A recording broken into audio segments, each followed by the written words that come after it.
नमस्कार दोस्तों, चलिए जानते हैं आज राजस्थान की सभी बड़ी खबरों को बिना किसी देरी के। लेकिन वीडियो में आगे बढ़ने से पहले इस चैनल को सब्सक्राइब करके अपने जिले का नाम कमेंट जरूर करें। राजस्थान सरकार ने आम नागरिकों की सुविधा और शिकायत निस्तारण में पारदर्शिता बढ़ाने के लिए राजस्थान संपर्क पोर्टल पर एक नई डिजिटल सुविधा शुरू की है, जिसके तहत अब शिकायत के निस्तारण के बाद उसकी ATR यानी एक्शन टेकन रिपोर्ट सीधे शिकायतकर्ता को व्हाट्सएप के माध्यम से भेजी जाएगी। इससे लोगों को बार बार पोर्टल लॉगिन करने या सरकारी दफ्तरों के चक्कर लगाने की जरूरत नहीं रहेगी। जन अभियोग निराकरण विभाग के अतिरिक्त मुख्य सचिव दिनेश कुमार ने बताया कि जैसे ही शिकायत निस्तारित होगी, उससे जुड़ा ATR लिंक शिकायतकर्ता के पंजीकृत मोबाइल नंबर पर व्हाट्सएप से भेजा जाएगा। राजस्थान में निजी बस ऑपरेटर्स के विभिन्न संगठनों ने 24 जनवरी को एक दिवसीय बस हड़ताल का ऐलान किया है, जिसे कई संगठनों का समर्थन मिल चुका है। ऐसे में यात्रियों को भारी परेशानियों का सामना करना पड़ सकता है, खासकर उन रूटों पर जहां राजस्थान रोडवेज की बसों की संख्या कम है। बस ऑपरेटर एसोसिएशन के अध्यक्ष सत्यनारायण साहू ने कहा कि परिवहन विभाग केंद्र की नीति के खिलाफ कार्रवाई कर रहा है, जिससे बस ऑपरेटर्स में नाराजगी है। इसी के विरोध में शनिवार को चक्का जाम कर प्रदर्शन किया जाएगा। वहीं all Rajasthan contract carriage bus operator association के उपाध्यक्ष मदन यादव ने बताया कि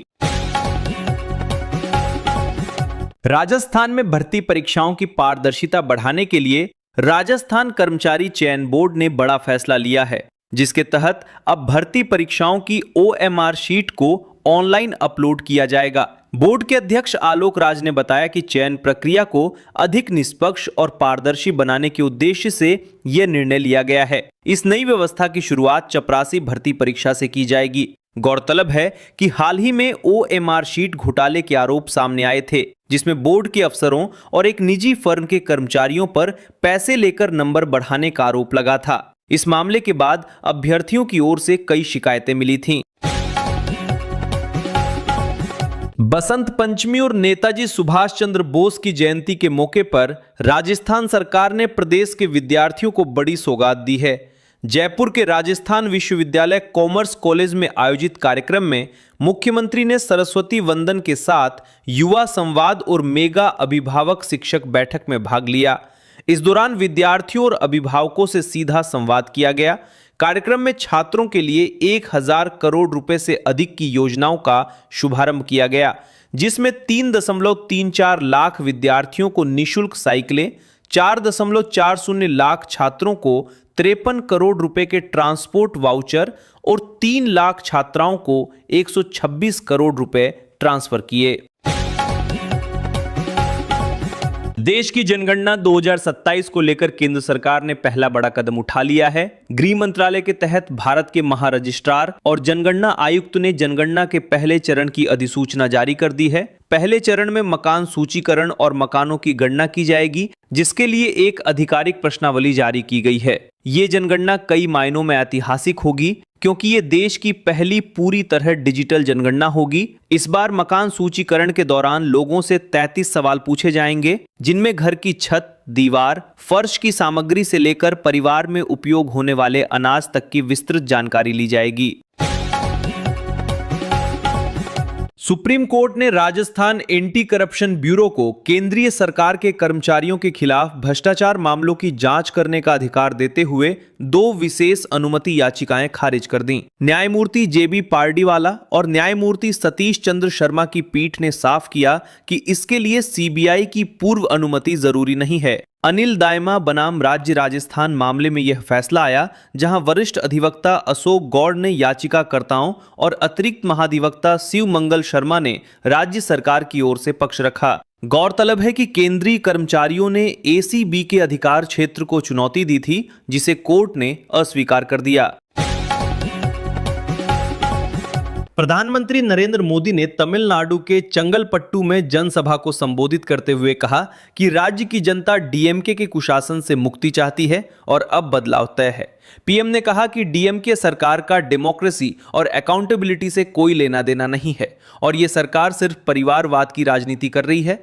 उन्होंने आरोप लगाया कि डीएमके में जो ज्यादा भ्रष्टाचार करता है वही आगे बढ़ता है।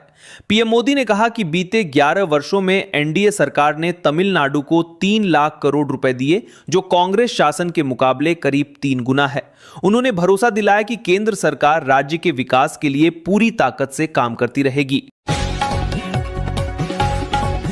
ऑपरेशन सिंदूर के बाद पाकिस्तान ने भारत के खिलाफ सस्ते और खतरनाक लो लेवल ड्रोन वारफेयर की रणनीति अपनाई है। रक्षा सूत्रों के अनुसार अब तक 800 से ज्यादा ड्रोन भारतीय हवाई सीमा में घुसपैठ कर चुके हैं, जिनमें से करीब 240 ड्रोन भारतीय सुरक्षा बलों ने मार गिराए। ज्यादातर ड्रोन राजस्थान और पंजाब की सीमाओं पर देखे गए हैं। जांच में सामने आया कि 5 ड्रोन हथियार या सैन्य सामग्री लेकर आए थे, जबकि 160 ड्रोन सामान गिराने और 72 ड्रोन नशीले पदार्थों की तस्करी के लिए इस्तेमाल किए गए। विशेषज्ञों का कहना है कि यह भारत की एयर डिफेंस प्रणाली की जांच करने की साजिश है। जैसलमेर नगर परिषद ने 22 साल बाद शहर में प्रवेश करने वाले पर्यटक वाहनों पर यात्री कर लगाने का फैसला किया है। राज्य सरकार के स्वायत्त शासन विभाग से मंजूरी मिलने के बाद गजट नोटिफिकेशन जारी होते ही ये कर लागू कर दिया जाएगा। जोधपुर रोड और बाड़मेर रोड पर 2 टोल नाके बनाए जाएंगे, जहां से अधिकतर पर्यटक वाहन शहर में प्रवेश करते हैं। वाहन श्रेणी के अनुसार 50 से 200 रुपए तक यात्री कर वसूला जाएगा। नगर परिषद का कहना है कि पर्यटन सीजन में सफाई, सड़क रखरखाव और पर्यटक सुविधाओं पर अतिरिक्त खर्च होता है। इस कर से परिषद को सालाना लाखों रुपए के राजस्व की उम्मीद है। वेस्टर्न डिस्टर्बेंस के सक्रिय होने से राजस्थान के मौसम में बड़ा बदलाव देखने को मिला है। सीकर में शुक्रवार सुबह ओलावृष्टि हुई, जिससे किसानों की चिंता बढ़ गई है। वहीं जयपुर, टोंक, नागौर सहित 10 से ज्यादा जिलों में बारिश दर्ज की गई। भरतपुर में आकाशीय बिजली गिरने से एक महिला झुलस गई और एक भैंस की मौत हो गई। मौसम विभाग ने 14 जिलों में आंधी, बारिश और ओलावृष्टि का ऑरेंज अलर्ट तथा 11 जिलों में येलो अलर्ट जारी किया है। साथ ही 24 जनवरी से घने कोहरे और शीतलहर की चेतावनी भी दी गई है। कोटा के 70 वर्षीय घनश्याम चंद्र उपाध्याय ने दूसरी बार पीएचडी हासिल कर नया कीर्तिमान रच दिया है। घनश्याम चंद्र एक हायर सेकेंडरी स्कूल से प्रिंसिपल पद से रिटायर हो चुके हैं और अब तक उनके नाम 19 डिग्रियां दर्ज हैं, जिनमें बीए, बीएडी, हिंदी व इंग्लिश में एमए और जूलॉजी में एमएससी शामिल हैं। कोटा विश्वविद्यालय के दीक्षांत समारोह में राज्यपाल हरिभाऊ बागरे ने उन्हें यह उपाधि प्रदान की। ये दूसरी पीएचडी संस्कृत विषय में है, जबकि पहली पीएचडी 2014 में दुर्गा सप्तशती पर की थी। घनश्याम चंद्र का कहना है कि दुर्गा सप्तशती को आज भी अधूरा पढ़ा जाता है और उन्होंने जीवन लगाकर इसका शोध पूरा किया है। बाड़मेर जिले में अवैध बिजली कनेक्शन काटने पहुंची डिस्कॉम टीम के साथ मारपीट की घटना सामने आई है। जोधपुर डिस्कॉम के सैडवा कार्यालय के एईएन अशोक कुमार गुरुवार को टीम के साथ लखमीरों की ढाणी में जांच के लिए पहुंचे थे। जांच में घर में केबल के जरिए बिजली चोरी पकड़ी गई, जिसके बाद नियम अनुसार कनेक्शन काटकर मीटर और केबल जब्त कर ली गई। इससे नाराज एक युवक ने एईएन का कॉलर पकड़कर थप्पड़ मार दिया और सरकारी दस्तावेजों को नुकसान पहुंचाया। सूचना पर पुलिस मौके पर पहुंची और आरोपी युवक को डिटेन कर लिया गया। डिस्कॉम की रिपोर्ट पर एफआईआर दर्ज कर जांच शुरू कर दी गई है और घटना का सीसीटीवी वीडियो भी सामने आया है। जयपुर के ब्रह्मपुरी इलाके में शुक्रवार दोपहर पुलिस और प्रशासन ने सख्त कार्रवाई करते हुए एक फरार हिस्ट्री शीटर के मकान पर बुलडोजर चला दिया। आरोपी रवि मेहरा सुभाष चौक थाने का हिस्ट्री शीटर है, जिसने 4 दिन पहले पड़ोसी युवक बबलू महावर के पैर में गोली मार दी थी। घटना के बाद से आरोपी फरार चल रहा है। डीसीपी नॉर्थ करण शर्मा ने बताया कि रवि मेहरा के खिलाफ हत्या के प्रयास का मामला दर्ज है। प्रशासन ने गंगापोल स्थित उसके मकान में करीब 7 फीट तक किए गए अवैध निर्माण को तोड़ दिया। पुलिस टीमें लगातार आरोपी की तलाश में दबिश दे रही हैं और आगे भी सख्त कार्रवाई की चेतावनी दी गई है। अजमेर के सम्राट पृथ्वीराज चौहान कॉलेज में शुक्रवार को अखिल भारतीय विद्यार्थी परिषद ने 5 सूत्री मांगों को लेकर प्रदर्शन किया। प्रदर्शन की सूचना पर प्रिंसिपल कॉलेज में चल रहे कार्यक्रम को छोड़कर बाहर आए। एबीवीपी कार्यकर्ताओं ने कार्यक्रम के बीच में ही ज्ञापन देने की मांग की, लेकिन प्रिंसिपल ने इनकार कर दिया। इसके बाद कार्यकर्ता जबरन कार्यक्रम स्थल में घुसने लगे। स्थिति बिगड़ने पर पुलिस और कार्यकर्ताओं के बीच धक्का मुक्की हो गई, जिसमें कॉलेज के लेक्चर गिर गए। पुलिस ने स्थिति संभालते हुए कार्यकर्ताओं को बाहर निकाला और कई को हिरासत में लिया। मौके पर तनाव का माहौल बना रहा। झुंझुनू जिले के गुढ़ागोड़जी क्षेत्र में अवैध खनन से भारी नुकसान का आरोप लगाते हुए ग्रामीण 26 दिनों से धरने पर बैठे हैं। हुकुमपुरा, बामलास, खेदरों की ढाणी और खरबासों की ढाणी गांव के लोगों का दावा है कि अवैध खनन से 200 मकानों में दरारें आ गई हैं और 40 कुएं धंस चुके हैं। ग्रामीणों का आरोप है कि जिला कलेक्टर अरुण गर्ग ने ज्ञापन लेने से इनकार कर बदसलूकी की। संघर्ष समिति के नेतृत्वकर्ता एडवोकेट जयंत मूंड ने कहा कि बुजुर्ग और महिलाएं भी कड़ाके की ठंड और बारिश में धरने पर बैठे हैं। प्रशासन की अनदेखी से आक्रोश बढ़ रहा है और अब ग्रामीण सद्बुद्धि यज्ञ करने की तैयारी कर रहे हैं।